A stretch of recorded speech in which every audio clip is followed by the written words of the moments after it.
साथियों, एक तरफ जहां सोनम वांगचुक दिल्ली में अपनी मौत के करीब आ खड़े हुए हैं, वहीं सुप्रीम कोर्ट समय रैना को बेइज्जत करता है और बंगाल में ममता बनर्जी के सबसे भरोसेमंद आदमी ममता का भरोसा तोड़ देते हैं। ये उन 7 में से 3 कहानियां हैं जो पिछले 24 घंटों में भारत में हुई।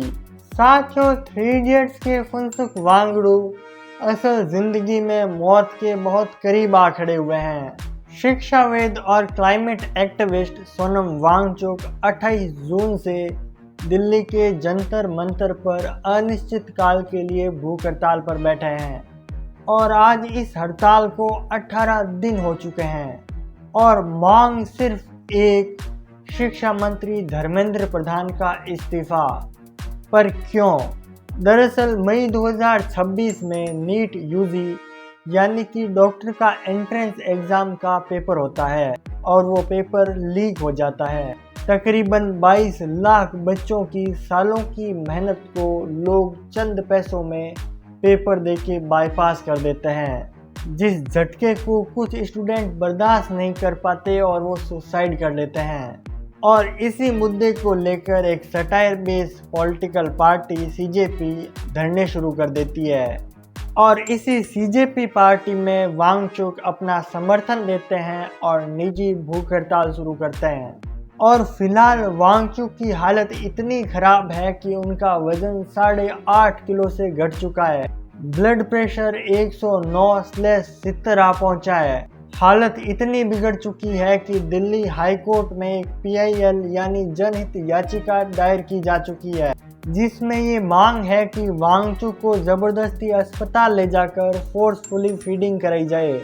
पर हेडलाइंस सिर्फ भूख हड़ताल तक सीमित रह गई है। असल में सीजेपी की मांग ये भी है कि पीड़ित परिवार, जिनके परिवार के बच्चों ने इस पेपर लीक की वजह से जान दे दी, उन्हें 1 करोड़ का मुआवजा भी मिले। और अब ये मुद्दा सिर्फ भारत तक सीमित नहीं रहा।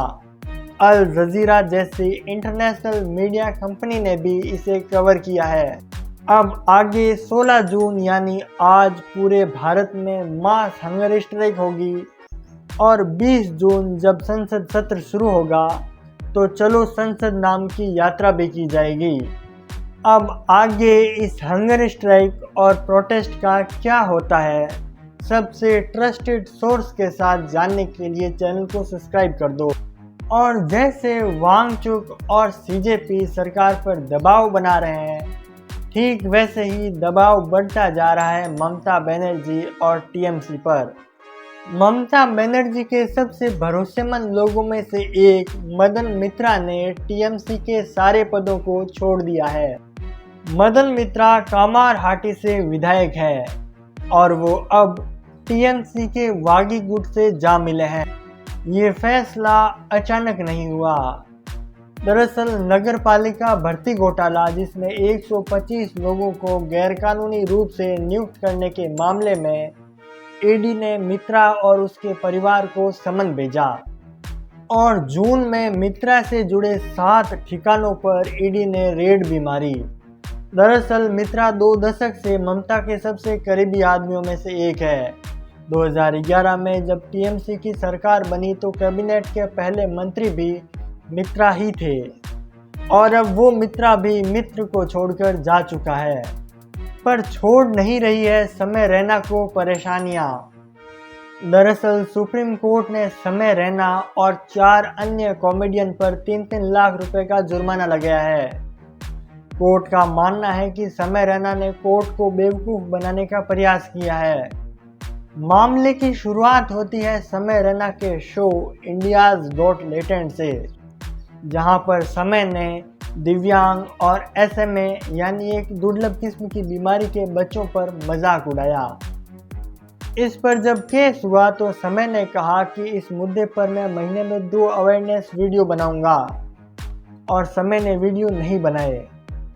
तो अब कोर्ट ने कहा कि समय कोर्ट को बेवकूफ़ बनाना चाहता है और 3 लाख का जुर्माना ठोक दिया और अगली सुनवाई तक जुर्माना 30 लाख तक बढ़ सकता है। और इसी मुद्दे पर कोर्ट की केंद्र से मांग है कि दिव्यांग का मजाक उड़ाने पर SC/ST एक्ट जैसे कठोर कानून लाए जाएं। पर इसी बने हुए कानून का यूज करके नितिन गडकरी ने 4 क्रिएटर पर FIR दर्ज कर दी है। भ्रामक वीडियो बनाने के आरोप में 4 यूट्यूबर्स पर FIR दर्ज की गई है। दरअसल नागपुर साइबर पुलिस ने मनीष कश्यप, देसी बॉयसर, हर्षित राठी, अनकलेश इनवाइते के खिलाफ केस दर्ज किया है। इन क्रिएटर्स पर आरोप है कि इन्होंने E20 पॉलिसी यानी जो पेट्रोल में 20% इथेनॉल मिलाने की पॉलिसी थी उस पर भ्रामक वीडियो बनाया और केंद्रीय मंत्री नितिन गडकरी को इसमें बेवजह घसीटा। अब 20% इथेनॉल पेट्रोल में डाल रहे हैं, सब झूठा प्रचार करते हैं, कोई इथेनॉल से कोई नुकसान नहीं हुआ है। इस शिकायत को बीजेपी के नागपुर सोशल मीडिया सेल ने दर्ज की है, जिसमें मनीष कश्यप द्वारा जो 3 जुलाई को वीडियो डाला गया है उसे मिस इन्फॉर्मेटिव बताया गया। दरअसल देश भर में E20 को लेकर विवाद चल रहा है। लोग कह रहे हैं गाड़ियां खराब हो रही है, पर गडकरी जी कह रहे हैं मुझे एक गाड़ी बता दो जो खराब हुई है। नितिन गडकरी पार्ट 2। आज मैं थोड़ा घूमने के लिए आया था पहाड़ पे और गाड़ी जो है इथेनॉल की वजह से मिसिंग कर रही है। जैसे ही स्टार्ट होती है थोड़ी देर में ये स्टार्ट हुई, अभी बंद हो जाएगी। ये देखो, ये देखो, 1 मिनट से ज्यादा गाड़ी स्टार्ट नहीं रह रही है।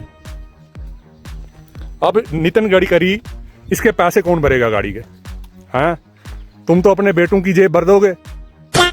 अब इस मुद्दे पर मैं इससे ज़्यादा कुछ नहीं बोलना चाहता, क्योंकि 8 सब्सक्राइबर के साथ इससे ज़्यादा रिस्क मेरे से नहीं लिया जाएगा। पर रिस्क असम के लोगों के लिए बढ़ता ही जा रहा है। असम में बाढ़ आई है जिससे 37,000 से ज़्यादा लोग प्रभावित हुए हैं। 4 लोग अपनी जान गंवा चुके हैं और ये आंकड़ा सिर्फ एक दिन में 4 गुना से ज़्यादा बढ़ा है। पर अभी तो मानसून की सही से शुरुआत भी नहीं हुई। असम के कुल 6 जिलों के 99 गांव बाढ़ की चपेट में आ चुके हैं, जिससे 35,696 लोग प्रभावित हुए। 1100 हेक्टेयर से ज़्यादा फसल डूब गई। पर असम सरकार खुद मान रही है कि आज तक बाढ़ से बचने के लिए कोई लॉन्ग टर्म विजन पर काम हुआ ही नहीं है। सिर्फ उसी टाइम बचाव के लिए काम किया जाता है। राज्य के 4,800 किलोमीटर एम्बेकमेट के 60% की अभी मरम्मत बाकी है और यही कारण है कि हर बार असम की यही कहानी होती है। हजारों लोगों की साल भर की मेहनत चंद घंटों में पानी के नीचे तहस नहस हो गई। और तहस नहस एक और चीज़ होती जा रही है, वो है इंडिया की फायर सेफ्टी। दरअसल दिल्ली में एक 4 मंजिला इमारत में आग लग गई। बताया जा रहा है कि इलेक्ट्रिक स्कूटर चार्ज के लिए रखा हुआ था, जिसमें शॉर्ट सर्किट हुआ। आसपास की पेट्रोल की गाड़ियों ने आग पकड़ ली और पूरी बिल्डिंग आग के हवाले हो गई। बिल्डिंग में करीब 50 परिवार रहते थे। 2 लोगों की धुआं घुसने की वजह से मौत भी हो गई। पर इस बिल्डिंग में शुरुआत से फायर सेफ्टी नॉर्म्स का पालन ही नहीं हो रहा था। एक के बाद एक देश कितनी बिल्डिंगें जलते देखेगा, सिर्फ लापरवाही की वजह से। बाकी इस शो में इतना ही। मैं मिलता हूँ रिमाइंडर के अगले एपिसोड और ऐसी ही खबरों के साथ। तब तक के लिए सब्सक्राइब